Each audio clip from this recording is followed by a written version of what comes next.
जय राधा माधव कुंज बिहारी।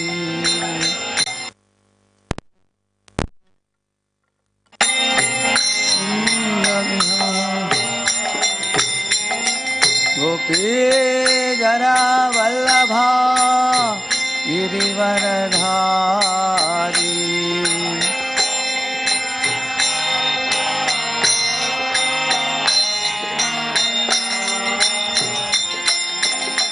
गोपी जना वल्लभ गिरिवरधारी।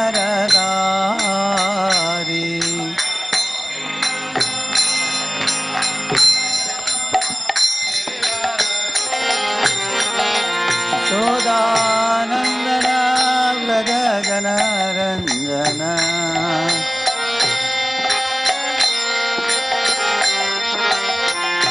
यशोदानंदन व्रज जन रंजन।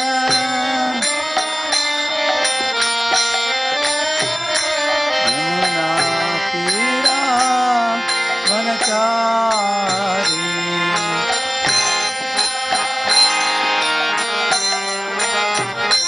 यमुना तीरा वनचारी।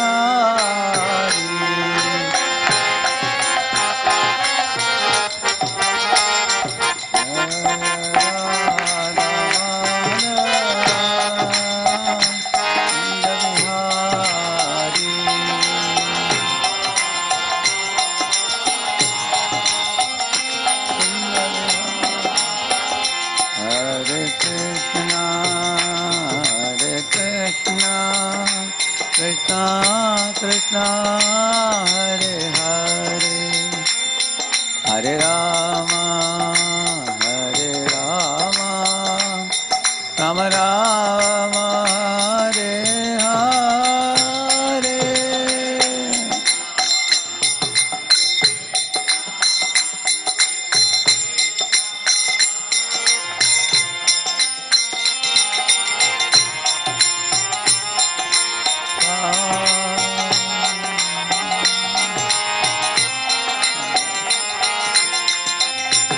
Hare Krishna, Krishna Krishna, Hare Hare, Hare Rama, Rama Rama, Hare Hare.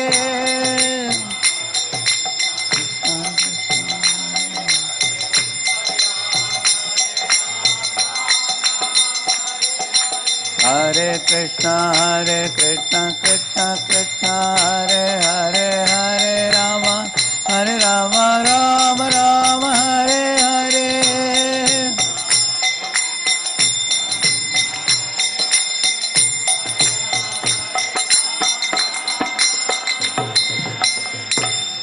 जय श्री श्री राधा वृंदावन चंद्र की, श्री श्री जगन्नाथ बलदेव सुभद्रा महारानी की, श्री श्री गौर निताई की, श्रीनिवास बालाजी की, समवेत भक्त वृंद की, श्रील प्रभुपाद की, ग्रंथराज श्रीमद् भागवतम की।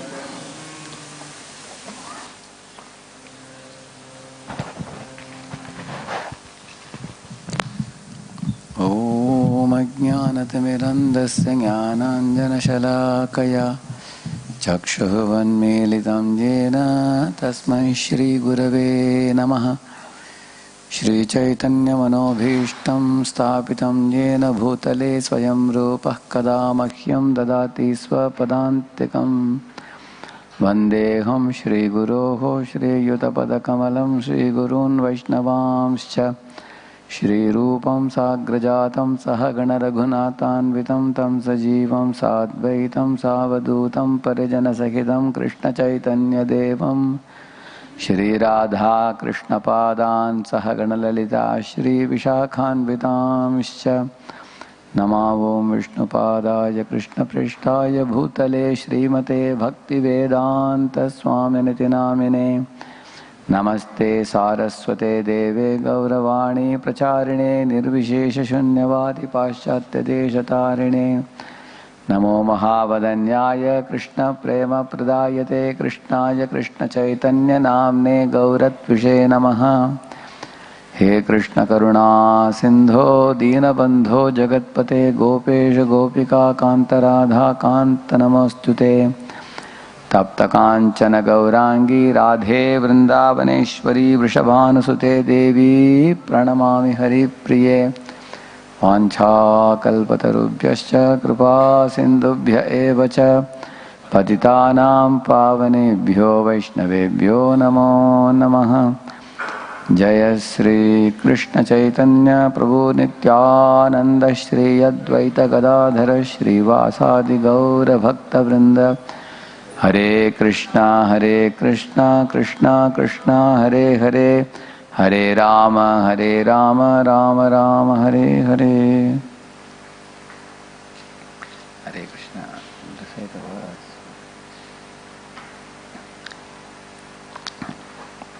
We will recite the verse from the Srimad Bhagavatam and then go to the seminar.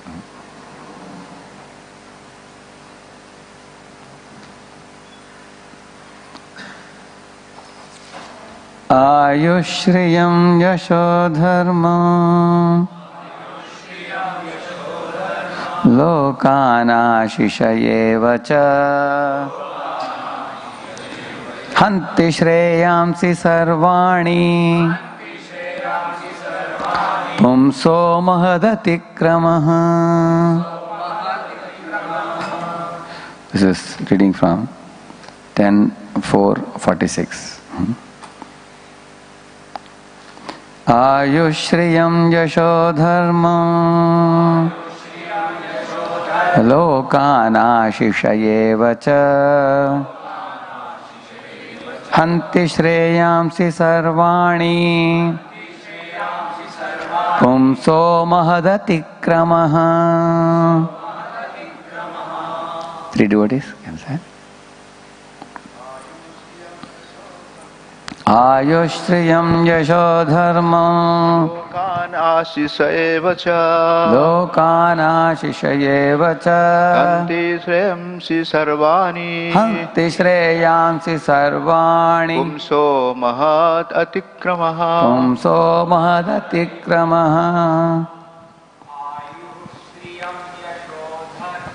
आयुश्रियं यशोधर्मं लोकानाशिषयेव च हन्ति श्रेयांसि सर्वाणि पुंसो महदतिक्रमः। आयुः श्रियं यशोधर्मं लोकानाशिषयेव च हन्ति श्रेयांसि सर्वाणि पुंसो महदतिक्रमः। आयुः, the duration of life. Shriyam, beauty. Yashah, fame. Dharmam, religion. Lokan, elevation to higher planets. Ashishah, blessings. Eva, indeed. Cha, also. Hanti, destroys. Shreyamsi, benedictions. Sarvani, all. Pumsaha, of a person. Mahat atikramaha, trespassing against great personalities. Translation. My dear king, when a man persecutes great souls, all his benedictions of longevity, beauty, fame, religion, blessings, and promotion to higher planets will be destroyed.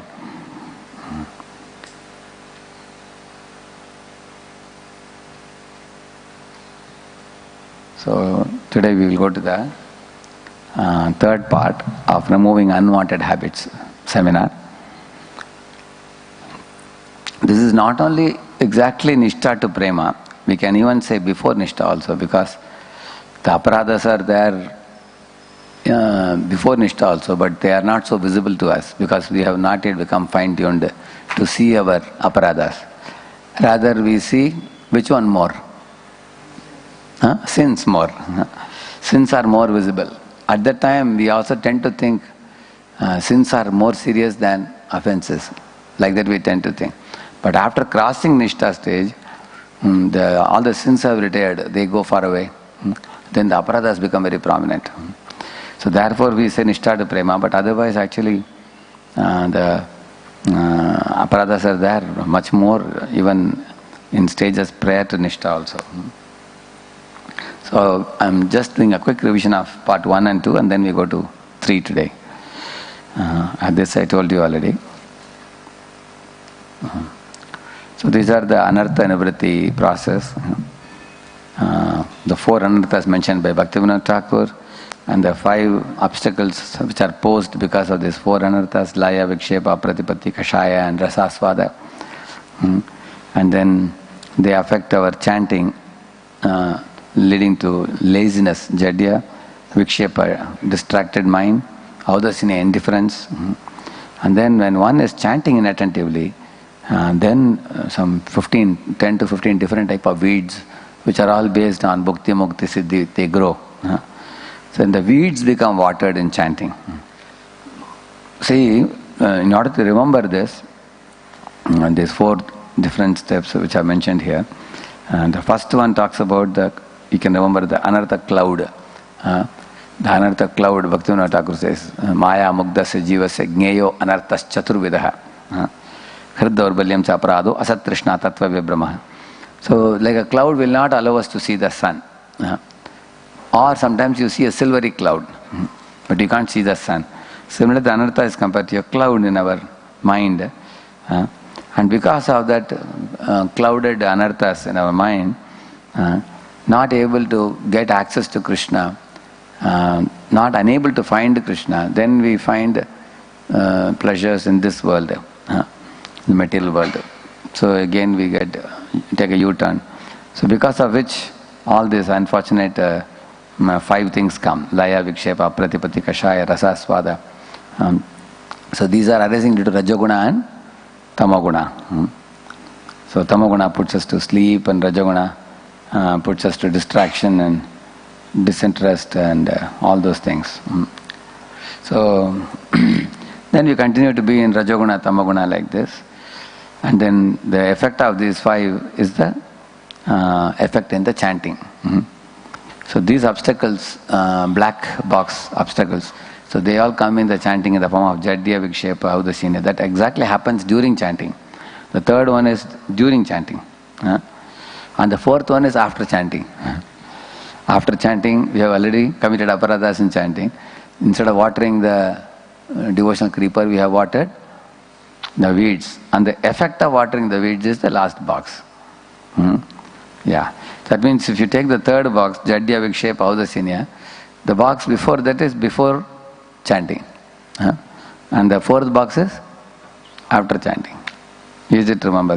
Before chanting, we that laya, vikshepa, pratipatti, kashaya, rasasvada are the anarthas which take effect during chanting in the form of jadya, vikshepa and audacina. And the result of that is weeds getting watered. So then we also discussed about how to make our chanting attentive. So chant daily and chant for prolonged periods. Chant the company of advanced devotees who have spontaneous attraction. And study the behavior of advanced offenseless chanters. He says emulate their mood. And how to overcome inattentiveness. Ask them. The example of advanced devotees and their guidance will help us. So these are all things we can do. And beg for the mercy of the holy name from Krishna. Pray to Tulsi Maharani also. And we can have well-wishers to whom we can listen, and they may give specific inputs to us, how to get rid of unwanted habits. And we can take inputs from them. And those who are open to learning, actually we can learn from juniors, we can learn from seniors, we can learn from equals, we can learn from those who are very successful. And we can even learn from those who are unsuccessful, because they can tell us what are the difficulties they have faced and what methods they have adopted. So one has to just be like a child in a curious and learning mood. Then we have so much to learn. Yeah. Yeah, then we can cut down the unwanted creepers. Can take steps. Actually, cutting down unwanted creepers means you will see when those effects were mentioned by Bhaktivinoda Thakur. In case somebody is finding that one has watered the weed, it is growing now, then some well-wisher tells him that you are going in the wrong way, Prabhu, this has to be cut. Then immediately one should take steps to cut it. And then it will not grow further because you have taken corrective steps. If we don't take corrective steps and we don't listen and we consider those who are giving us feedback to be our enemies or envious of us or something, then the weed will keep growing. Correct, no? Therefore we need somebody to rectify us. Therefore devotee should feel I am a patient and my malady or disease has to be diagnosed by some another Vaishnava who can help me, who is my well-wisher. That kind of relationship is necessary so that we can give up all whimsical behaviors. And then rising early in the morning, attending morning program, maintaining strict Vaishnava conduct, all these things will help. Avoiding mundane movies, mundane food and all that. So many tips are available. And then here the boiling the milk program that Prabhupada has given us. So this was all in the first one. And revision of part 2. In part 2, with increasing spiritual strength, sadhana quickly moves from one stage to another. That means if you rectify that anartha chart which I showed you, then our sadhana gets better. One will get reciprocation from the Lord. And while doing that, one should be careful not to get diverted by pious activities like, so many other welfare activities you were saying. So pious activities and sinful activities take away our time, which is actually meant for spiritual activities. Number one. Number two, not only they take away the time, they bring forth punya and pap, which is mundane, for which we are born again, and we are reaping the fruits. So therefore, one should not become diverted by this because they both are binding. Anything that keeps us away from Krishna, Bhaktivinoda Thakur says is sinful, he says. So one should. So then Prabhupada remarked that it's not our business to try to gain popularity by posing as a welfare institution that feeds poor. He wanted our movement to be known as a spiritual movement which feeds prasadam even to the millionaires and billionaires also. Actually, Bhakti Devi is very lenient. She shows lenient mercy, very kind. But, so we told there, seva aparadas are forgiven, but not John Bujkar repeatedly. If one example we gave, if you remember, the pujari, his cloth is unclean once he wore such a chadar. Second time, third time he does and reads one Bhagavad Gita chapter. Then Bhakti Devi will understand, oh, this fellow has become now diplomatic. Then she will not forgive. She will show a stern hand. Stern hand means what? She will not give the taste when we chant. Then we will become very frustrated. Therefore, one should not deliberately do. Like sometimes a person indulged in some wrongdoing. You ask him, how much period you indulged?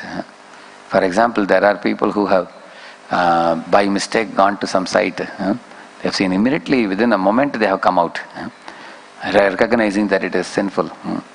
But there are people who say that, oh Prabhu, I committed a mistake. How long you committed a mistake? So 1 hour. That means one is not very sincere. That means one has made up one's mind to go headlong in the direction of sin. Correct, no? So therefore you will find then it goes to seventh offense. Seventh offense means, and then not only that, if somebody has committed a mistake, he never admitted. That is even greater offense. And even after he is caught, you try to prove to him, still he is trying to find an escape way out. That is even more greater. You understand what I am saying? It's like a thief. For example, thief stole goods. So the police are after him. But then the police come to know that he has already gone to the station and he has submitted the goods and he has surrendered. That type of thieves are very rare. Samahatma Sudalava, correct? No? Extremely rare. But then there are thieves who are running away from police and the thief understands, oh, now better for me to surrender, a lot of policemen are behind me. Then he stops and says, sorry sir, I stole. You put me in the jail, don't beat me. So that is second type of thief. Third thief means he runs to the best extent possible and he goes in a scooter, he takes this, that, different things. He enters into a lane and the lane is dead end. He can't go out anywhere. Then when police catch him, then he says, I surrender now. Is it surrender? That's not counted as surrender. So in this way, many times we commit sins which can go to which offense? Seventh offense. Namno baladya sahi papa buddhihi. And then he says, second line says that Amarhi shuddhihi. That cannot be purified very easily. Seventh offense is very terrible. Because the holy name becomes very offended by us. Holy name thinks, hey, I trusted this fellow, he has abused me. Then the holy name, Bhakti Devi, becomes very stern.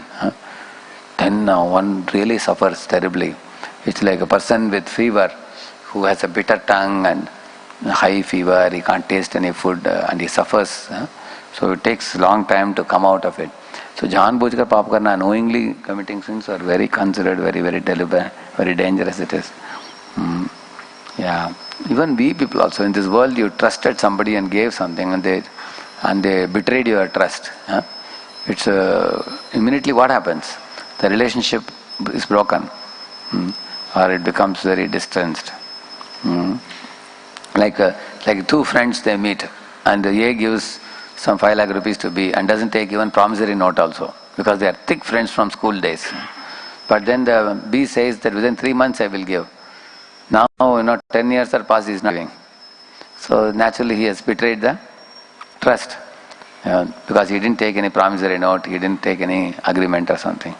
In the same manner, the Guru hands us over to Krishna and gives us the gift of the holy name. But if we are cheating knowingly, Dushyashutabhyam yat papam janannapi atmano ahitam, it is said. Janannapi means Jahan Bhujkar, knowing that it is not good for the soul. So therefore then it becomes seventh offense. Okay, the most difficult unwanted habit to eradicate is, astonishingly, even after the love destroys all unwanted habits from offenses, devotees are still not free from the danger of those anarthas that tend to recur. And they attain absolute freedom from anarthas and ultimate shelter, vastu siddhi, only when they return to spiritual world. That means effect of offenses sometimes keep haunting. They keep coming, even after one goes to bhava or prema also. Like one example is the 4 Kumaras, when they saw Vishnu and smelled the tulasi, that time the love of God was awakened. But it is mentioned that they could only attain Shantarati, it is said. Why not Dasyarati or Sakyarati? The reason Vishwanath Chakravarti Thakur gives, because their mind became bitten by the serpent of false ego, he says. And their mind became afflicted by anger. On whom? Jaya Vijay. Because they were stopped, so they became angry and cursed them. Because of that anger, latent anger or dormant anger remained, due to which they could not elevate their bliss beyond Shantirati. Like that Chakravarti Thakur says. That means to the degree we are free from offensive mentality, one can even go to higher Dasaras, Sakyaras, Vatsalya, Madhurya, one can. That means our ascending higher depends on our freedom from offensive mentality. See how it's related. Yeah. Therefore you will see, when Parvati Mata cursed Chitraketu, Chitraketu did not counter curse. And at the same time he came down and he admitted to Parvati Mata and said, I am ready to be punished to become an Asura, I am ready. He said, and also he told, but I know that your mind and heart is pained by my statements, therefore I am coming and giving you clarification. I don't want to justify that I am right, but I want to give you clarification. I am friendly with Shiva and I have no evil attitude towards him. I didn't find fault in him. I was thinking that the people in the world will imitate him and become degraded. That was my intention. Please do not get me wrong. He clarified her. After hearing that, Parvati became relieved. And then when he flew up, Shiva looked at Parvati and said, hey Parvati, Rame, you may be very beautiful, but Vaishnavas are more beautiful than you. Shiva said, just see how he behaved. Narayana para sarvena kutaschana bibhyati swarga pavarga narakeshu apitulyartha darshanaha. You put them in hell, put them in heaven, take them back to Godhead. Wherever you put them, they simply want to serve. They have no other expectation. So when Shiva said this, Parvati immediately covered her head with a veil and she didn't want to see Shiva. She turned her face to other side, like the Prabhupada says in the purport. So she felt ashamed of having committed a mistake. So this is wonderful, is it not? Because Chitraketu did not take offense by Parvati Mata's cursing, and Prabhupada says even he had the ability to count curse also. Very powerful. Because he had seen Sankarshan, he was the king of Vidyadhara planet. He was very mighty personality at that time, very powerful. So he didn't take any offense. So therefore he didn't aggravate his problem. So therefore Kumaras already were impersonalists and they are supposed to become personalists, but the problem became aggravated, added to their impersonal tendencies. Now, even though they saw Lord Vishnu, they became angry on the Jai Vijay, due to which they could not ascend beyond Shantirati, like that he says. So, but somebody may say, oh really? If this is the situation, offense is so serious, that means even after going back to Godhead, one may become offensive, somebody may say. But answer is no. It is impossible for large associates to be offenders. Why? Whether Parikshit putting dead snake around the neck of Samik Rishi or Jaya Vijay coming to the material world, all are will of the Lord. What are they? Will of the Lord. Devotees, once you become a perfect living being, go back to Godhead. He says that then the effect of offenses cannot chase after you. After that, you have seen Bhagavat Darshanam. After the Bhagavat Darshan, once offenses are completely nullified. And also, now then later on we discussed about honest aparadas. Oh really? You can have honest aparada. Honest mistakes and offensive mistakes. Offensive mentality. What is the difference between the two? Like Bhrigu's test. Bhrigu went and kicked Lord Vishnu in the chest, but that was only to test whether Vishnu is Supreme Personality of Godhead. And then after that he glorified Vishnu all over the world also. But that kind of innocent mistakes are not taken very seriously. While the Gopal Chapal or Gopal Chakravarti, these people did terrible offenses to pure devotees like Srivas or like Haridas Thakur. Gopal Chapal did for Srivas and Gopal Chakravarti did for Haridas Thakur. So it was done with a very vicious, cunning, diplomatic mentality to assassinate the character of great souls. That was the intention. Like, see, sometimes your mother, father also sometimes may criticize ISKCON or devotees, but they don't have any offensive mentality. Their criticism is more to protect you or defend you. Like, sometimes boys fear, Prabhuji, I'm worried my parents are offending. What are they offending? First of all, they don't know much also to offend. So they don't have any vicious mentality or evil mentality. So most often they are more in a defensive mode. Therefore, that also comes in honest mistakes. Whereas somebody is very plotting, hatching plots to talk ill of a Vaishnava, gossiping, rumor mongering, especially with the desire that one's heart is burning that this person is very famous, popular, I want to pull his leg. Then it becomes a very solid offense. Now we are going to part 3 today. Yes, Matsuna. Is holy name powerful enough to purify the greatest offenders? Scripture repeatedly praises the power of devotional service to at once eradicate all kinds of sins, including all kinds of sins, including offenses. Correct. Why then do the wise say that the effects of offenses are difficult to nullify? Somebody may have this question now.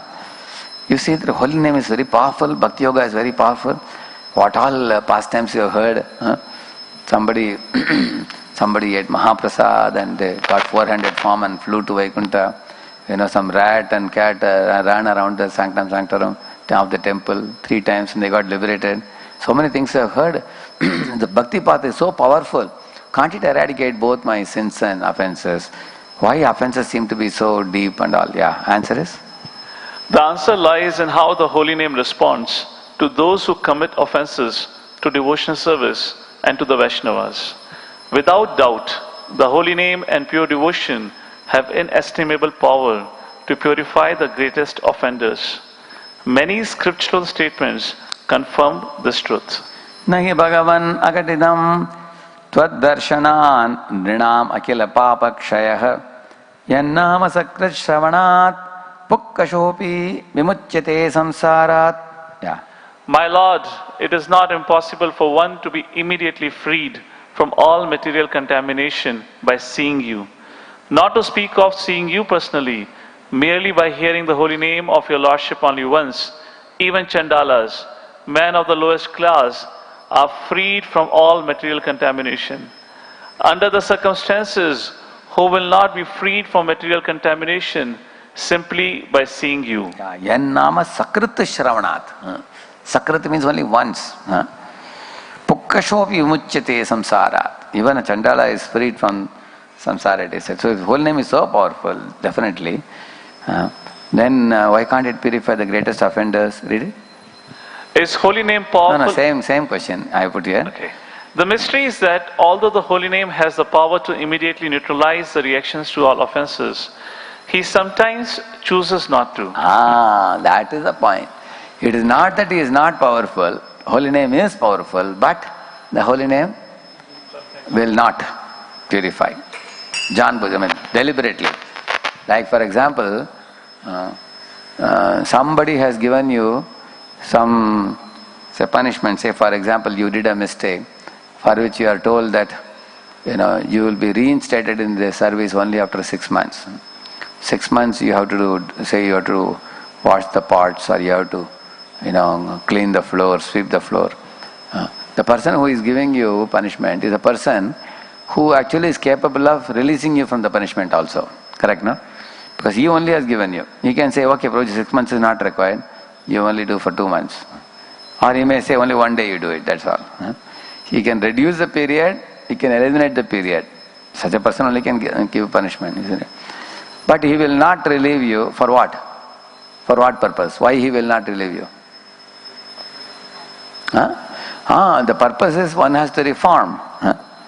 The purpose of the 6 months period is given is for reformation.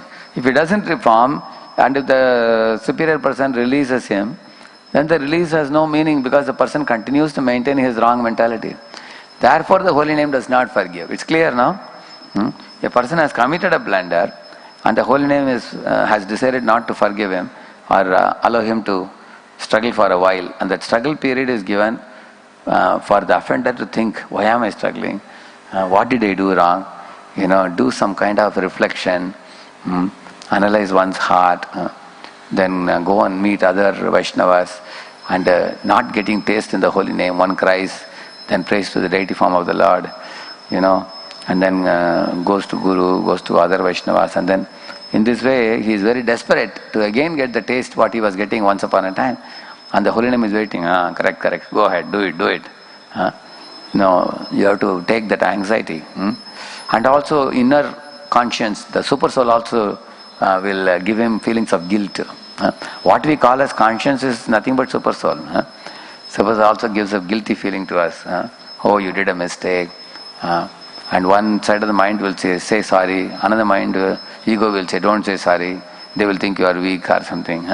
So in this way, there are a lot of tussles going on, and that storm is necessary. It's a part of the growth. It's a part of the process. Therefore, the holy name chooses not to relieve the offender. Go ahead. Unhappy with offenders, Nama Prabhu does not empower them to chant without offense, despite his being the most merciful and complete form of the Lord. Equipped only with the semblance of the name, devotees cannot remove lingering unwanted habits. Semblance of the name means Namabhas. At the most they can chant in Namabhas. They can't actually chant the Shuddhanam. So therefore the lingering habits don't go away. The habits revisit them again and again. Another list which we showed. Can no other process help devotees free themselves from offenses to the holy name? Somebody may ask like this, isn't it? Prabhuji, these 10 offenses, they are too much. Clearing all these offenses, every one of them is big, and I keep repeatedly committing. So is there any other alternative? Somebody may ask. That asking that question itself is offensive. Like that he says, read it. The wise suggests that devotees discard this question because the proposal itself is offensive. By inference, it places the purifying potency of mundane acts such as fruitive work, mental speculation, and mystic yoga on an equal footing with that of the transcendental chanting of the holy names. This is the eighth offense in chanting the holy name. Dharma vrata tyaga hutadi sarva shubha kriya samyam api pramadaha. Samyam, considering them equal. Yeah. That is pramada, that is madness. Yeah. That is equating the dharma, vrata, tyaga, huta, that means yajna, and sarva shubha kriya, all these things, samyam, considering it to be equal to the chanting of the holy name, that is pramada, that's madness actually.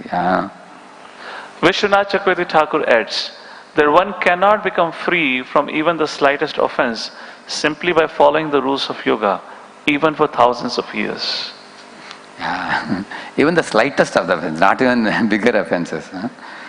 He says one cannot become free even from slightest of. There is no other way other than one giving up the offensive mentality. So therefore, one should not foolishly try for other processes, which people try many times. Actually, there are many examples of devotees who have come into the devotional communities and they have lived with devotees. And they will say that in this world I have no problem with anyone and anything except the devotees. They have problem only with the devotees. They have problem with juniors, with equals, with seniors, with authorities, with guru, with all over the, any type of thing related to Vaishnava. And over a period of time they can become very vindictive and very revengeful and quarrelsome and belligerent, as we call it. And that is very, very dangerous. And one very important thing about prema, a love of God, is actually even if one is having tussles, the nature of prema is such that it's not very smooth. It's like a snake. Similarly, the gopis several times chastise Krishna, they are angry with Krishna, they criticize Krishna, they glorify Krishna, they do all that. But they will never leave Krishna. You will see that. You will see that, they had a decade of association and a century of separation. Just 10 years Krishna was with them. 11th year he left. And 1 century years he was away. But that didn't make the gopis forget Krishna. Day in and day out they remembered. Similarly, while living with Vaishnavas, you may have tussles, differences in opinion, misunderstandings. I said this, you said that. But we have to see Phalena Parichiti. What is the end result? Is a person continuing to stay in the association of devotees? Is he continuing to take shelter of the Shravanam process, Shravanam and Kirtanam? Is he continuing to perform all the rules and regulations given by the Guru Parampara? That has to be seen. If a person is doing that, that means he is under the shower. He is getting cleansed, isn't it? But somebody had some tussle with somebody and then immediately they pull out of the association of devotees and they go to a faraway place. They don't stay with devotees. They think, I will take care of my life on my own. That is very dangerous. Like that example of in Honolulu, I think, when Prabhupada went to the temple, Toronto or Honolulu, one of the two places. Prabhupada saw one brahmachari came to meet Prabhupada. Prabhupada asked him, and devotees said, Prabhupada, he's the one. He has left the temple and is living in the railway station. So Prabhupada asked him, where do you live? He said, I live in railway station. Prabhupada said, how is life there? He said, miserable, Prabhupada. Because night I am sleeping, midnight police people come and beat me up and ask me to quit the station. And I have no place to go because when you come out of the station it's very risky to hang around outside. So then he said, life is pretty difficult there. Prabhupada said, then why don't you come and live in the temple? That I don't want, he said. I have quarreled with devotees. I cannot adjust with devotees. And Prabhupada said, just see, that in the temple your life is like a master's dog. Whereas your life in the station is like a street dog. You are going and living outside, taking so much difficulty. And Prabhupada said, spiritual life is difficult, but material life is impossible. Life in the temple may be little difficult, but life in the station is practically impossible. Why do you torture yourself like this foolishly? Just put aside your false ego and come and stay with devotees. So everybody has this problem of false ego in this world, due to which we aggravate our life, our situations more. So therefore, one should know that we should not, actually, every one of us, we should know that this movement is whose movement? It's Prabhupada's movement. Prabhupada started it. Prabhupada is there, and the deities are there, and your relationship is with Hari Guru Vaishnavas. If with somebody you have a little problem, you go on with devotional service. Because those people are not going to remain forever also. They will come, they will stay, and they will push off. But if you have some tussle with somebody, because there is one Mataji who wrote a letter to Prabhupada disciple, and Prabhupada actually kind of scolded her in the mail back. Prabhupada told her that, you are planning to leave the company of the other lady devotees, and you are going to stay on your own in your house and do your own practice. Prabhupada said, trying to stay away from devotees and making progress is like hallucination or insanity. That's what Prabhupada wrote. He said, just for the small tussle you are going away, you are losing a golden opportunity to advance in spiritual life. Actually, spiritual life goes beyond death also. Correct, no? What is this body? It is just a mortal coil. You will cast it away. Next life you will not even know with whom you had fight. Even that also you will not know. Therefore, our tussle with other Vaishnavas is very petty. It's very trivial. But our relationship with Prabhupada, Guru, Krishna, that is very substantial. For holding on to the substantial thing, we can tolerate the small pinpricks around us. Yeah. Go ahead. What then should devotees do to clear their offenses? The holy name, being non-different from the Lord, is independent. No one can force the Lord to bestow His grace.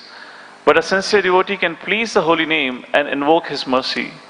Devotees who have committed offenses must cease their misbehavior and with faith in the Lord's benevolence take shelter of devotional service in the company of Vaishnavas.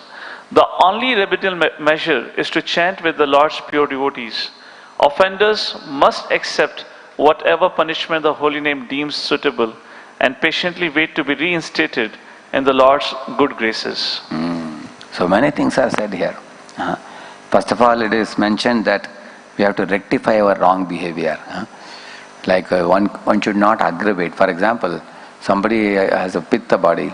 He is told not to eat very spicy foods. But then again and again he is eating spicy foods. Like somebody was having preliminary symptom of this piles. But then doctor told him not to eat spicy food. But he couldn't give up spicy food. He is getting ulcers in the mouth and piles in the backside. And even after doctor tells, whenever he sees the food, he is not able to say no to it, stop it. So then he is aggravating the problem. Then the piles becomes very big. Then when the operation had to be given, this devotee was crying like anything.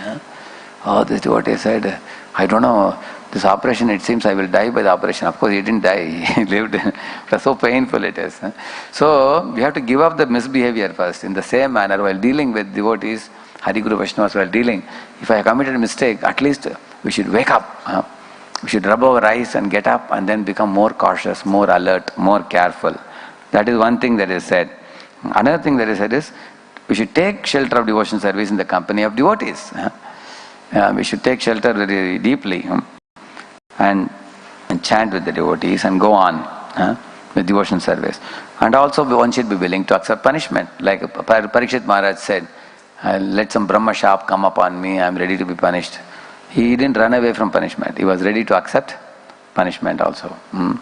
So willingness to accept punishment, whatever is due for a person for offending. And also he says that one should maintain hope after hope, and one has to be patient, that one day the holy name will be merciful to me. I will be able to call out the holy name joyfully, blissfully, and I am ready to persist and continue. One should not be too eager to be relieved from the situation immediately, but one has to be patient. One example I'll tell you. If somebody has committed a mistake, for example, say, one example I'm telling you. Say there is a meeting of many leaders. In that meeting, say somebody spoke improperly to some another devotee, offended him in a public way, and the devotee got very badly offended, and all the devotees felt that this person should not do some particular service that he is doing. He is leading some particular committee. So the devotee told Prabhuji, 6 months to 1 year you don't lead this committee. because many devotees are very unhappy about this. So then one should be ready to get down and hand it over to somebody. But if somebody says, Prabhuji, I agree that I will not offend this devotee from tomorrow, so can I continue the service? There are people who ask like that. Similarly, we have experience in the student centers also. Somebody, misused the computer, misused the internet, and we tell him that now this year you cannot do your service as a leader. You are OC or IAM, internal manager or a overall coordinator or a project manager. You cannot do it. 1 year you have to be detained because you have misused. So some people are even afraid to reveal also. They feel, and if it is found, you tell them, then they feel the morose and their face becomes small. That my service is taken away. Service is not taken away. You can do menial service. Who says you cannot do menial service? But the point is the respect that comes from holding a post. They are very uneasy to give away that. So therefore, here is the point. When I am committing offenses, if you are told that one should accept the punishment, then one should be willing to accept the punishment. And also one should be patient. One should not ask, sometimes we tell the candidates to wait for initiation. You can be sent next year. Some people come after 3 months and say, Prabhuji, can you send me to Juhu? Or can you send me to Vrindavan? Or can you send me to Mayapur for initiation? Or can you send me to another place? I say, but I told you to wait for some time. How much time I told you? And managers may forget sometimes. And then he may say, Prabhuji, you just told to wait, you didn't say period. No, I told you 1 year period.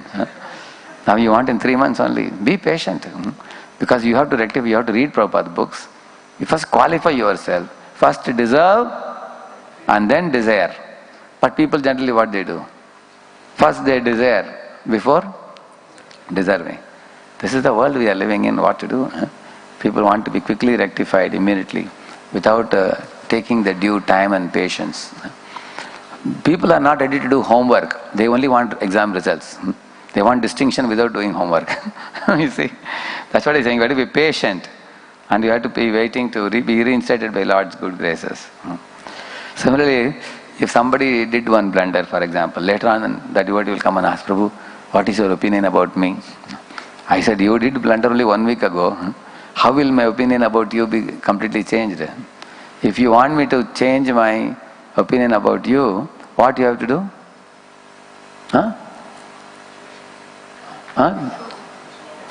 Yeah, you have to show good behavior for a period of 3 months, 6 months, 1 year. And then repeated good behavior will change the perceptions of people around. Correct, no? So therefore, one should not be too eager to get the results, without doing the homework. That is the point. So, and one should know a holy name, has the freedom. He is Lord himself. We have to know that holy name is divine, and whenever Lord is pleased with us, and he can see with the X-ray vision, we are like naked children in front of the Lord. So whenever he is pleased, he will accept us. And he is not accepting us is actually an indication that I have not yet done my homework and I should be patient, I should do it. Okay, go ahead. Devotees? Devotees are like servants of a wealthy king. When a king's servants offend him, the king may neglect them for some time in order to reform them. This is the king's mercy.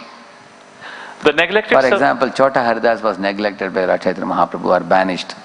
That doesn't mean he is no more associate of Mahaprabhu. In fact, he became a Gandharva and he sang. And Mahaprabhu heard that also. But he banished him from the association of devotees for that lifetime. And then he finished his body and all that. But he continued to be associate of Mahaprabhu. So in this way, Mahaprabhu is like a king. He is like a master. And we are at, similarly, a spiritual master is a master. We are at their mercy. So in case the king feels that when a king's servants offend the king, then the king may neglect them for some time. For example, Kala Krishna Das was neglected by Chaitanya Mahaprabhu. Similarly, Vallabha Bhattacharya was also, neglected by all the Vaishnavas because of his pride in having written a commentary better than Sridhar Swami. And Mahaprabhu also chastised him. So he felt very neglected like a duck among swans and all that. It's mentioned like that. So, but then it doesn't mean that once a person is neglected, he is gone forever. It's not like that. He can always come, he will be reinstated again. Go ahead. The neglected servants then fall into poverty with all its distresses. While suffering the lot of paupers, errant servants recall their happy past as the king's wards, and finally, in a mood of humility, again surrender to their master. When the king sees his servants' sincerity, he regains his confidence in them and reinstates them with the same privileges they had previously enjoyed. At this point, all offenses are forgiven.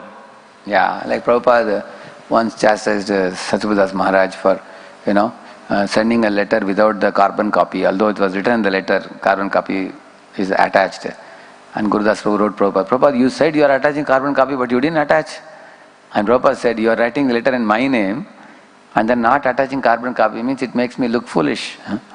So Satyavrata Maharaj cried, and he took a kerchief and rubbed his eyes, but Prabhupada didn't seem to become cooled down.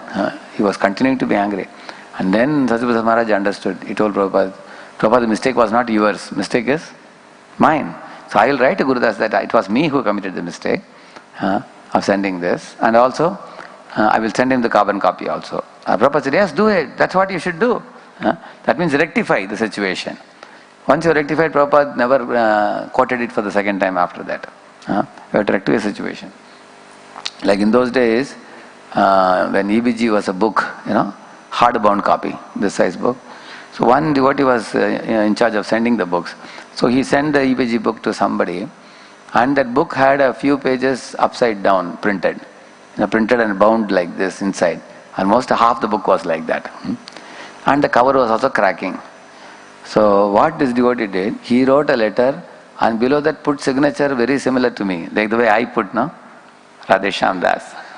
He put my name and he sent. So this devotee was thinking, who sent him? I only sent him. Then he wrote back, Rashampu, I always have heard you are very alert and careful about things. Somehow or other, this you have overlooked. The binding is coming out and book pages are upside down. Then I called the devotee and asked, hey, how is he thinking I have sent him? When did you send? All that I asked him. Then he showed me a copy of the letter, and underneath I saw it was my name and he has signed like me. I said, really? This is forgery. I told him, you have done forgery of my signature. Then he said, Prabhuji, you are using a big word, it's forgery. I am not taking any money or anything. I am just signing your name for a letter. You should not. Then I said, you should never put another person's signature. Without asking that person, how can you put? And then I scolded him for this. Then I told him to write a letter that I put his signature, Prabhuji's signature, I am not supposed to put. Then he wrote another letter and sent a first new copy he sent him. So, sometimes one doesn't know the gravity of the mistake also. Then one may feel, when a man is doing blunder, when you correct him, he feels offended. Then what you should do? You should go to other people and ask, Prabhuji, what is so bad about it? I just put his signature. Is it a mistake? Then others may also say, Prabhu, you cannot copy somebody's signature. But I know how he puts, Prabhuji puts. I have seen him how he puts, so I just copied it. So, yeah. So what should devotee do to clear offenses? Yeah. Although this may leave devotee feeling devastated.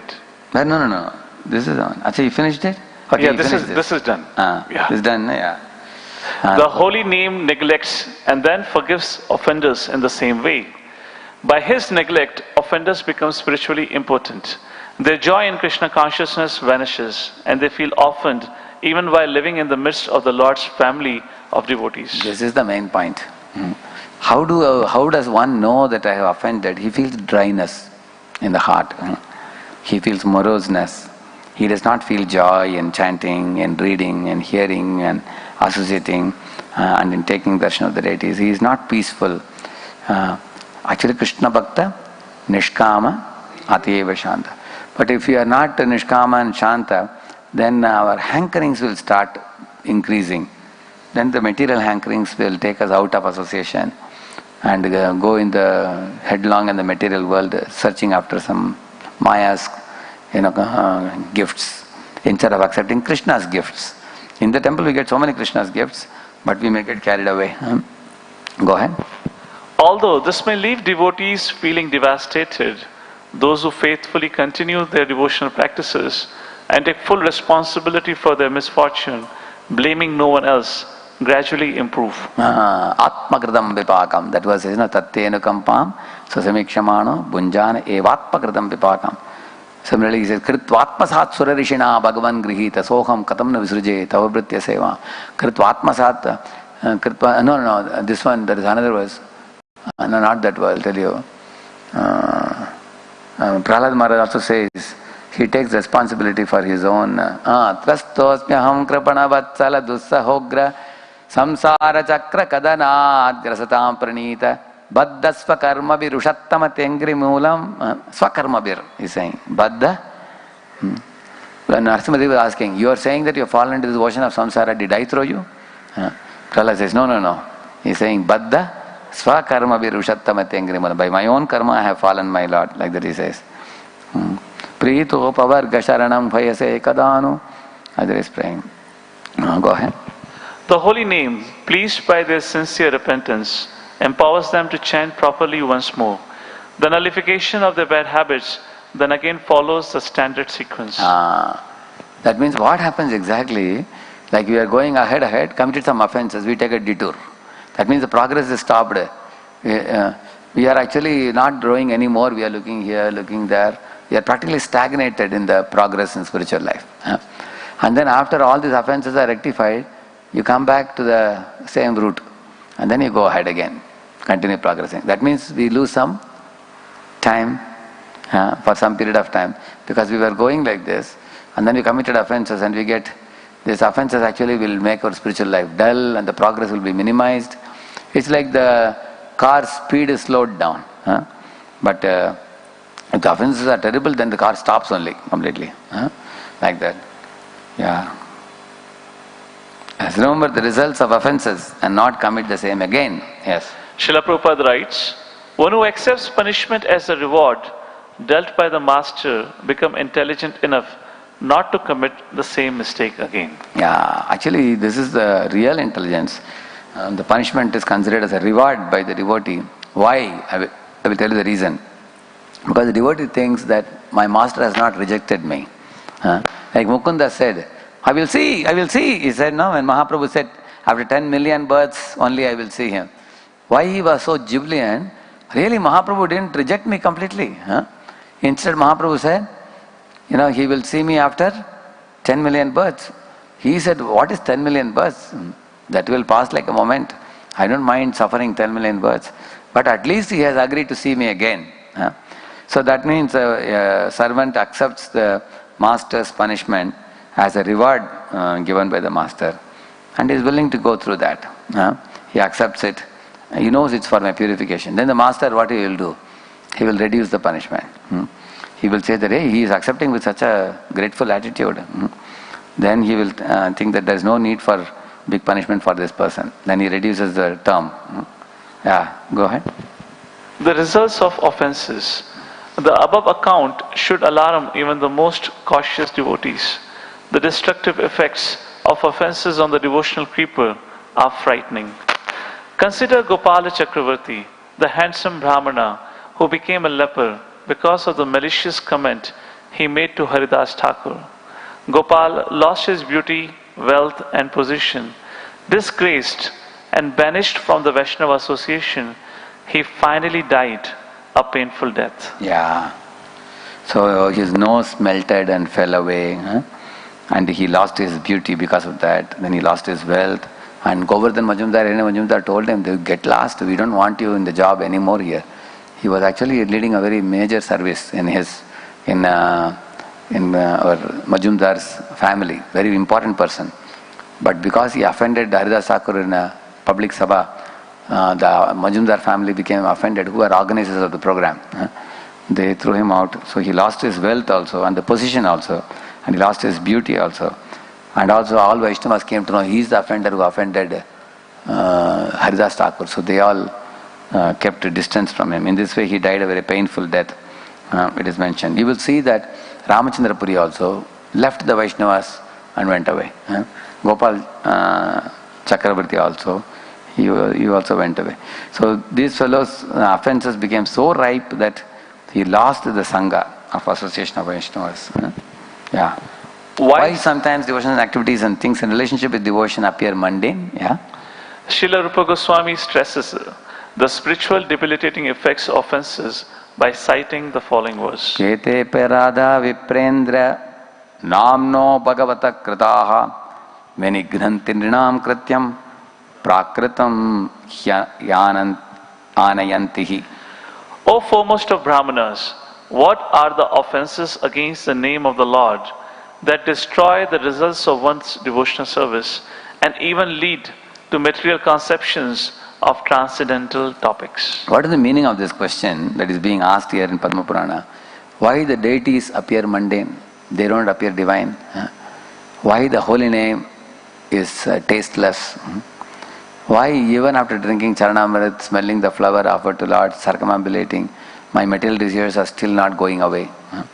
Why my heart is filled with lust and anger and greed? Why are they not going away?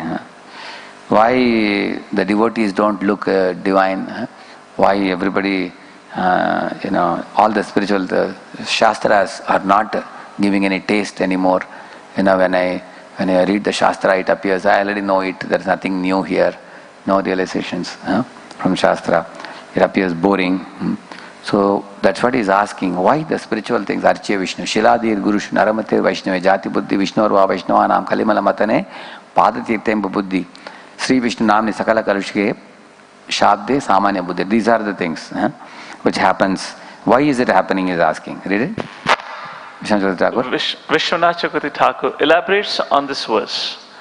Although hearing and chanting should bestow prema, although visiting holy places should bestow pure devotion, and although honoring the Lord's remnants, prasad, should bestow freedom from material desire, offenses against the holy name neutralizes these blessed results. Yeah, because of this offenses, our attitude towards all the holy objects becomes very mundane, and we see prasadam like food. Oh, this is very delicious for my tongue, like that we see. And we drink Charanamrit in multiple glasses, a dozen glasses, 6 glasses. So we don't see it as mercy. So that type of mentality comes in eating.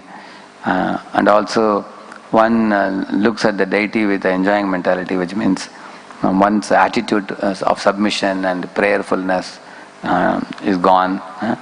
So in this way, Chakravarti Thakur says, yeah, go ahead, furthermore.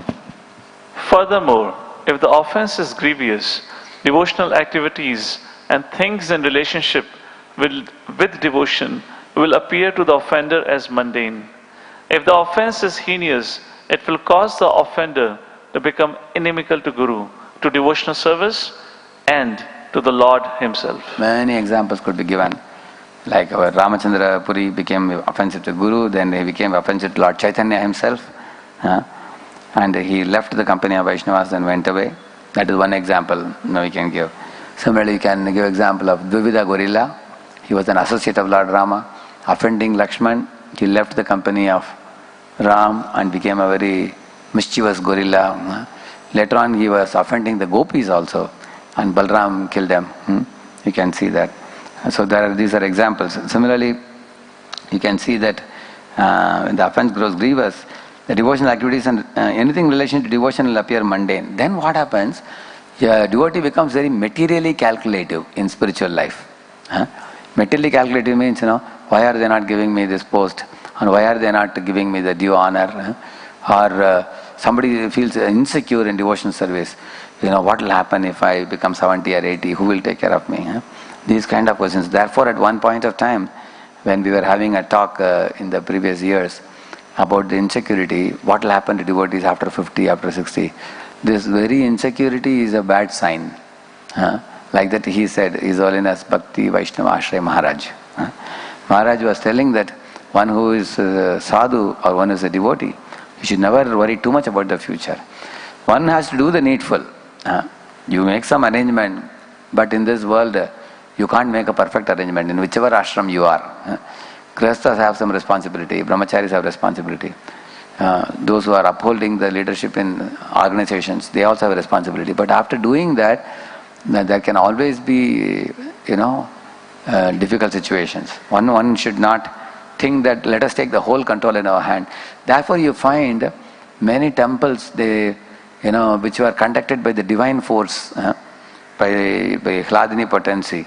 When that divinity is lost, then the temple becomes a club where people just come together for mutual community support. People come like that. It is. And similarly, the supernatural activities or the magics that happened in the temple, they no more happen, because then people, it becomes more like a mundane place. Churches also became like that. Churches, temples, they become like mundane places, because actually when we pray and take shelter of Krishna, the prayer is the difference between what I can do and what God can do. It is said. Now, by prayer, you will see, instead of me working on behalf of Krishna, Krishna will work on all of our behalf. He will be in the front. Just like in the war of battlefield, Arjuna was working on behalf of Krishna, guided by Krishna. But there are occasions when Krishna took over. Himself, he took the wheel of the chariot and ran towards Bhishma. And Krishna blocked the sun and saved Arjuna's life. You can see that. So because of Arjuna's prayerful attitude, Krishna protected him in ways without which Arjuna would have never been able to protect himself. Correct, no? So therefore, when we become prayerful, our dependence on Krishna is increased, and we don't have any insecurity. A person says, tomorrow we are not going to die without food. We are not going to die in the street. And Krishna is there. Krishna will take care. And even great magic and miracles can happen when one connects with Lord in prayer. But otherwise, if one is committing offenses, one comes from higher abode to the ground level. In ground level, one wants to take complete control of material situation. And instead of depending on the Lord, they want to control the material situation themselves. One example I'll tell you. Say we say that let us make 20 crore or 50 crore rupees of corpus. Why? And just put it in the bank, and then we can just depend on it. And then your food, clothing, shelter is taken care. And this is an example of material dependence. Spiritual dependence means what Prabhupada said: earn a lot of money and spend a lot of money. Again, earn more, spend more, he said. But Prabhupada, what about tomorrow? Tomorrow don't bother. That is called a movement. Then there is a movement. Then things will be moving. Otherwise, if you have a big money in the bank, you just eat and sleep. That will be a stagnant. It won't be a movement. Yeah. Example of one who became antagonistic to Lord Vishnu and devotees by Guru Ninda. I told you about Ramachandra Puri. And the same points are mentioned. This offense of offending the Guru, and he told Guru to meditate on impersonal Brahman. And then his meager devotion was, he was deprived of his even already meager devotion, he says. And he transformed into a Mayavadi. He became antagonistic to Lord Vishnu. Whenever he used to Jagannath Puri, he had a habit to criticize Lord Chaitanya also, his standard of sannyas. Ultimately, he was banished from the company of devotees. He could not be. This is an example of Hati Mata Aparada. I have shown an elephant also there. What can save devotees who fall into the misfortune of committing offenses? Faith is the redeeming quality of sincere devotees. Despite the holy name's neglect and punishment, devotees who maintain faith in Krishna, devotional service, and the holy name do not fall from the path. How can devotees protect their faith from the ravages of offenses? Only the cloudburst of pure Vaishnava association can protect devotees' faith from the forest fire of reactions to offenses. There is no other means. So after having committed some offenses, the effects of the offenses will come in various forms. They may come as diseases, they may come as dryness, they may come as boredom in the path of devotional life, they may come as material outlook to all spiritual items, they may come as insecurities in material life, they may come as quarrel mongering or belligerent attitude of quarreling with others. So these are all effects of previous aparada. That means on one hand we have to tackle those effects, tolerate them, and continue to stay in the association and take pure association of Vaishnavas, and then go on tolerating the offenses. And then if one does it, when this reserve builds up, by pure association and making endeavor to chant, tolerating the effects of the previous offenses, then the faith will gradually build up. Like for example, if somebody has a terrible indigestion, they go for panchakarma. At that time, they are not able to put any food in the belly. But doctor tells them to eat ghee. But ghee also you cannot take, because ghee is very heavy, how will you digest? But doctor still tells you, keep taking ghee. Bhaktivinoda Thakur gives this example. He says when you put ghee, it goes inside, gubuk, like that you vomit. But some amount of ghee will stick on. Again next day you take ghee, again you vomit. It sticks on. So little by little, that little quantity, what happens to it? It increases. Little by little, more and more and more. And gradually the digestion is revived over a period of time. That's how they do in Panchakarma, they do it. In the same manner, earlier we discussed, somebody due to offensive mentality wants to go away from association of devotees. He can't associate with devotees. He goes away. But if he goes away, he falls down due to Maya there. And if he is in the company of devotees, he falls down by committing offenses. So what is the solution? The solution is you should stay in the company of devotees and stop the offending habit. And instead learn to shut his mouth and mind his own business and do his spiritual life peacefully. And take association of pure Vaishnavas. And then tolerate the reactions to the previously committed offenses. He has to tolerate them and go on. Then he can escape. Why do sincere and faithful devotees who try to atone for their offenses find the spiritual practices they found once very easy, now very difficult? Now, many of us will have experience. At one time our chanting was very good, but again now chanting is becoming difficult. Some people find like that. One time the kirtans were ecstatic and one was dancing. Now one has no such ecstasy. At one time reading the Bhagavatam was very nectarian. Now one has stopped the habit of reading. Why it happens? And why do acts of devotion performed with such difficulty bestow so little spiritual strength? Offenders whom the holy name neglects almost lose their taste for devotional service.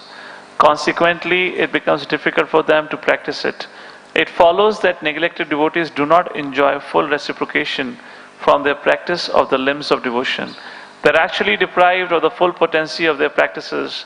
For these reasons, Vaishnavas who have committed offenses get neither taste nor strength from their devotional activities. Here it is important to mention there are two types of happiness or pleasure you can get even in spiritual life. One is material component, one is spiritual component. The material component comes out as material joy and material determination when you get some fruitive results in our life, even as a devotee. For example, somebody is recognized as a leader, somebody is recognized for his results that he brings to the movement, and somebody feels that, I have privileges, I have facilities, I have positions, and I am very happy with all the things that I possess. So this is material component. And the spiritual component is when the holy name showers the merciful glance on us. We feel dependent on Hari, Guru and Vaishnavas. We feel satisfied with whatever little Krishna gives us. We feel very joyful to be having an opportunity to serve Guru and Krishna. We feel very safe and secure in the boat of ISKCON. We feel that Prabhupada has made this beautiful ship, and I am surrounded by so many devotees and such opportunities for devotion service. And one doesn't hanker for anything big in life. One is completely satisfied. So that is spiritual component. So the spiritual component, happiness, spiritual determination, that comes when the holy name glances at us mercifully and reciprocates with our devotional service. And that gives us just like a child in the glance of the mother, gets very nourished, very protected, like that. One feels great joy in spiritual life. And the material determination and material component also gives pleasure, but that will not last long. Because after some time you will see people who came in this movement for some material activities and material determination, they will actually not last for a long time. After some period of time, then they will have further because the nature of material pleasure is what? You want more and more and more.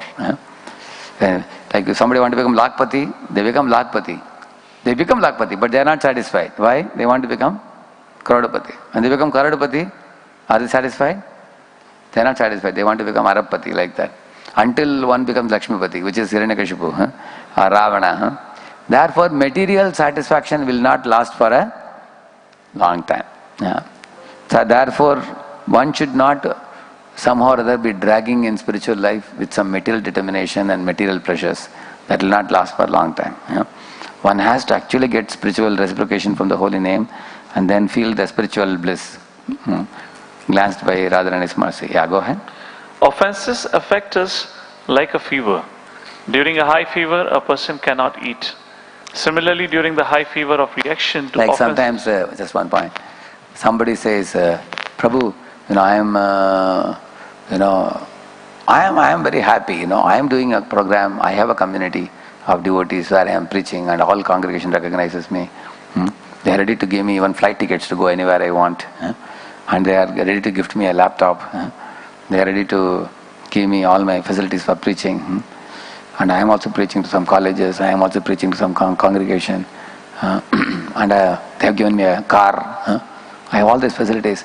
So he feels that if there is any problem here, I can always live in my community. So what does it mean? That strength with which he is speaking comes from material determination and his material success.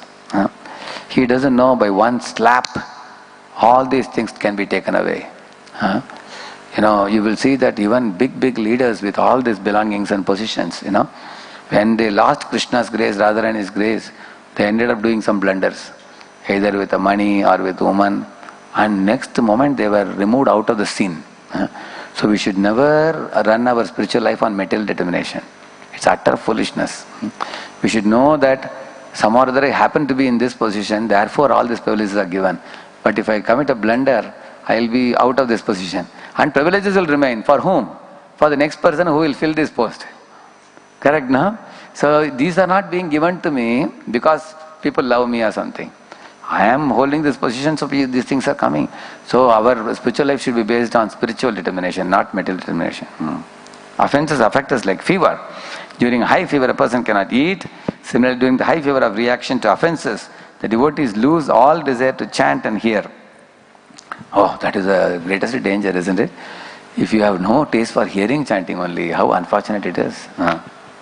As the fever falls, the taste for food returns, and as the effects of offenses lessen, a slight taste for devotional activities returns.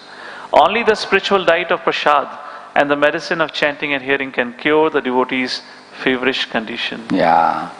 So in this way we have to, chanting and hearing, even though there may not be taste, we continue doing it in a prayerful mood, and gradually the taste will return. Yeah. And what about devotees who make no effort to rectify their offenses? The poison of offenses pollutes the mind of those devotees who do not recognize and rectify their misdeeds. Arrogance transforms these persons into chronic offenders, like Ramachandra Puri.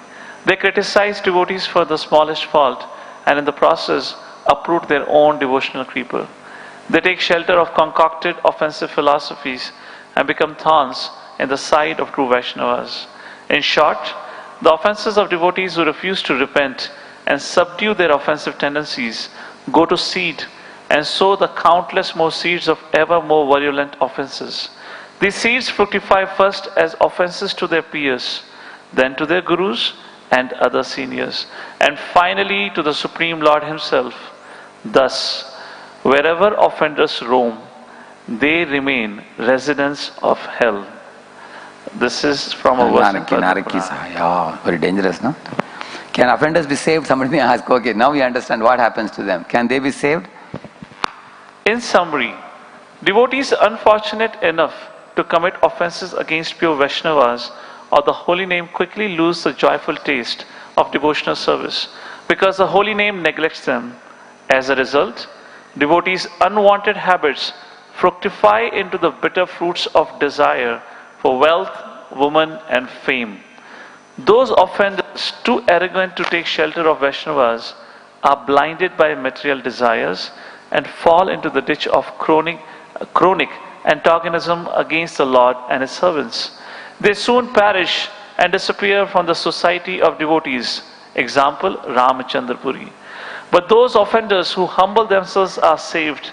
They tolerate the pain resulting from their offenses and faithfully chant in the company of pure devotees. They are redeemed only because the holy name, seeing their sincerity, gradually shows his mercy and reinvests their chanting with devotional potency. Bit by bit, these devotees again taste bliss. Gradually, their unwanted desires are removed, and little by little, ignorance and passion evaporate. Finally, once again, the path to prema shines clear.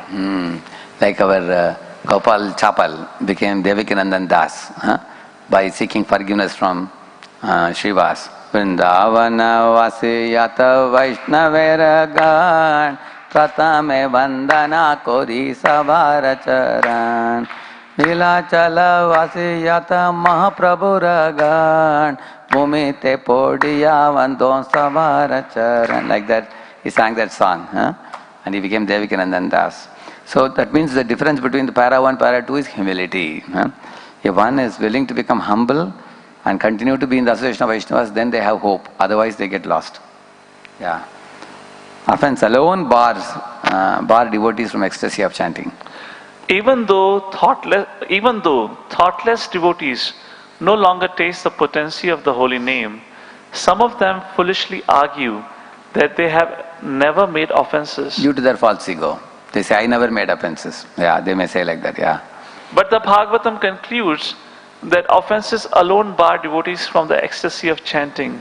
Srimad Bhagavatam, 2nd canto, 3rd chapter, 24th verse. If devotees' hearts do not melt while they vibrate the holy name, if there are no tears in their eyes, if their bodily hair does not stand on end, then either they are unconsciously committing offenses or they have committed serious offenses in previous lives. Srila Prabhupada's way of testing the truth of such statements was phalena parichayate. Judge a thing by its result. And then an example is given. When asked whether the fall down of devotees meant that they did not want to love Krishna, his divine grace gave a resounding yes. Prabhupada says, these guys don't want to love Krishna, therefore they are offending. He says, all living entities have free will. If they remain in Lord's service, it is because they want to love Him. And if they leave His service, it is because they no longer want to love Him, he says. Similarly, offenseless chanting means devotees will experience ecstasy. If there is no ecstasy while chanting, then the devotees may assume that their chanting is offensive. Like we say, no? Gauranga bolite habe, pulaka sharir. When one chants Gauranga's name, hair should stand on him. And then Hari Hari bolite, nayane babe nir. Tears. So these are the two tests. If hair is not standing on end, tears are not coming in eyes when you say Gauranga and Hari, then we can know that we have committed offenses. Yeah. Why argue that despite one's offenseless chanting, one is not feeling ecstasy? We must judge a thing by its result. Yes. And Lord's associates never suffer from reactions to offenses. This is another point. We should never think that, oh, that devotee is suffering reactions to his previous offenses. Like for example, the Pandavas, they were thrown out of their kingdom, their wife was insulted, probably they committed offenses. One should not think like that. Because those are all orchestrations of the Lord in the life of devotees. Like that he is saying. What to speak of Lord's eternal associates, even devotees at the stage of steady practice, nishtha bhakti, are freed from the reactions to prarabdha karma.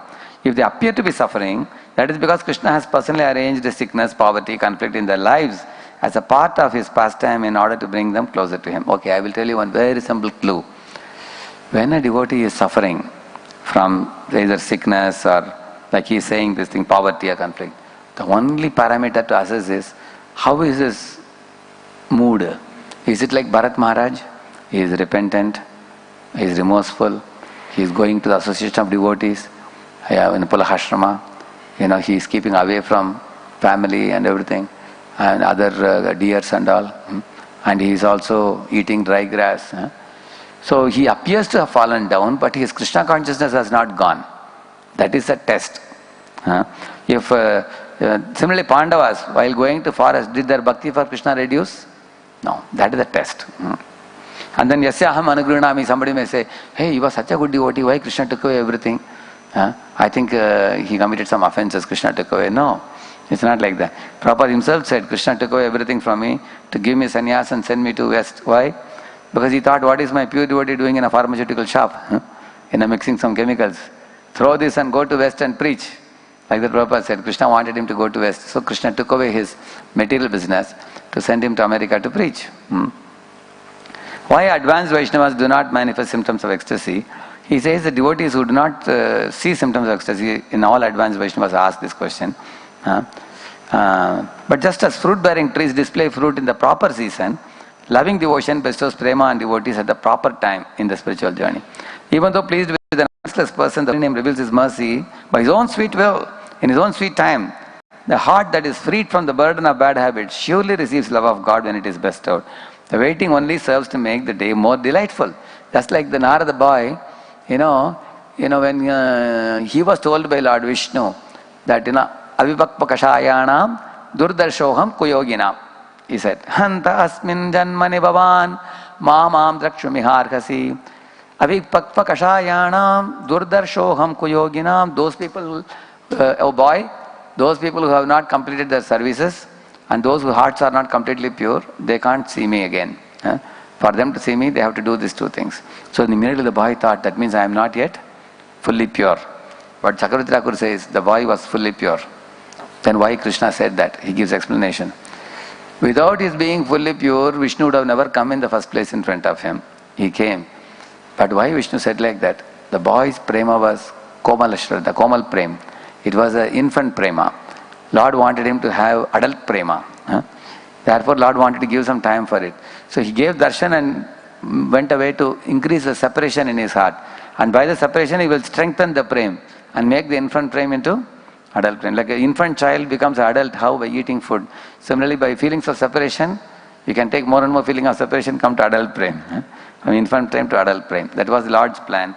So in this way, the waiting only serves to make the day more delightful, because the more he feels separation, he feels presence of the Lord. Like that.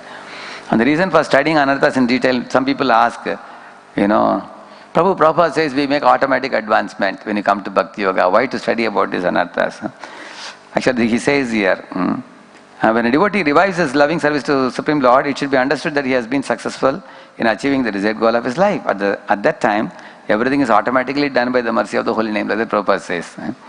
And then he says in the next para, to think that the term automatic advancement means that devotees need do nothing, but mechanically follow the routines of devotion service to achieve the perfection is to ignore the teachings of Shastra, Guru and Sadhu. Devotees who have been deluded like this ask, why should we know about anarthas, offenses and states of devotion? Simply by chanting Hare Krishna, we will automatically become lovers of Krishna. No, sir. Otherwise, Vaidhi Bhakti without the longing to attain Krishna will not produce Raganuga Bhakti.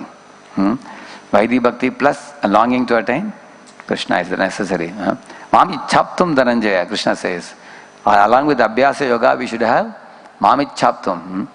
That means we should do the daily routine, that is only mechanical. But along with that mechanical routine of Vaidhi Bhakti, we should develop a longing in the heart, that spark of fire, which will grow into a flagrant fire as we grow in Bhakti Yoga. So therefore, one shouldn't think spiritual life is automatic. Many people ask, Prabhupada said 16 downs, 4 legs, back to Godhead? People ask, okay, but for you to maintain the 16 downs, 4 legs all your life, you have to have some longing. Otherwise, after some time, you will give it up. So it's not a mechanical procedure. Bhakti Yoga is not it's a mechanical procedure plus a longing is necessary.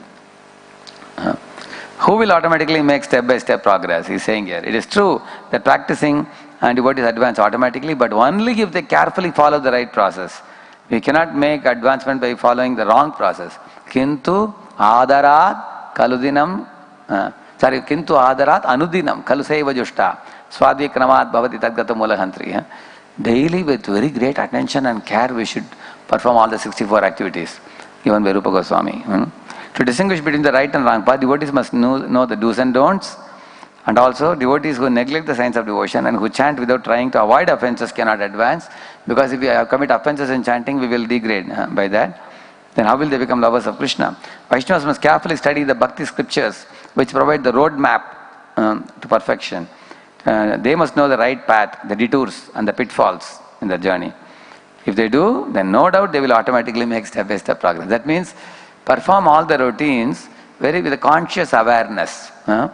And also know the pitfalls. Let it not be like a guerrilla warfare for you. You know the pitfalls and know the right path and detours and know the dangers of aparadha, so we can avoid aparads, know what are the sins to avoid. So in this way, carefully one should advance. And all embracing guideline of Lord Chaitanya Mahaprabhu is Trinadapi Shuni Chena Tarorapi Sahishnuna Amanina Manadena Kirtani Yasadahari. So Mahaprabhu said, Urdo Bahukari. He raised both his hands, he declared to the world, string this verse on the thread of the holy name and wear it in your neck for continuous remembrance, he said. That means the thread is the holy name, like the Kantimala thread, and then these manis are this verse, four things: humility, tolerance, respecting all, and not anticipating respect. So you wear this, always, never forget this verse, he said. This is the guidance of Lord Chaitanya. And the concluding words, please read this, Prabhu, last slide. Yeah. If devotees carefully avoid offenses, they inevitably come to the milestone in their spiritual development, at which unsteadiness transforms into steadiness. At the stage of Nishtha, the emphasis in cultivating Krishna consciousness is no longer on avoiding things unfavorable to devotion and protecting oneself from Maya. That means by the time you come to Nishtha, then you don't have to worry about that first two verses, Vachavekam verse, and then Atyahara Prayasascha Prajalpo. Those things are gone completely in the stage of Nishtha. And beyond Nishtha, you have to worry about Utsaha, Nishchaya, Daryat. That third verse. Yeah. And fourth was also Dadati Pati Grihnadi Guhimakyati Puchati. And then Krishneti Yasya Giritam, all those verses. Yeah. The emphasis shifts to looking for things favorable for loving Krishna. Then the nectar of pure devotion really begins to flow. Hari Bol. So let the nectar flow. Huh? So let us welcome Sri Krishna into our hearts by chanting the holy names offenselessly. Hari Bol.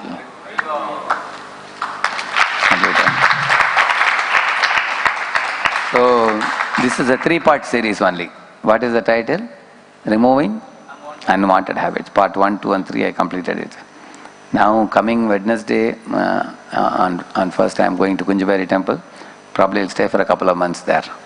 I think our Yugalesham Prabhu was suggesting you put up one more seminar like this, another one. So I'll make a plan. Srila Prabhupada ki, Gaur Bhakta Vrinda ki.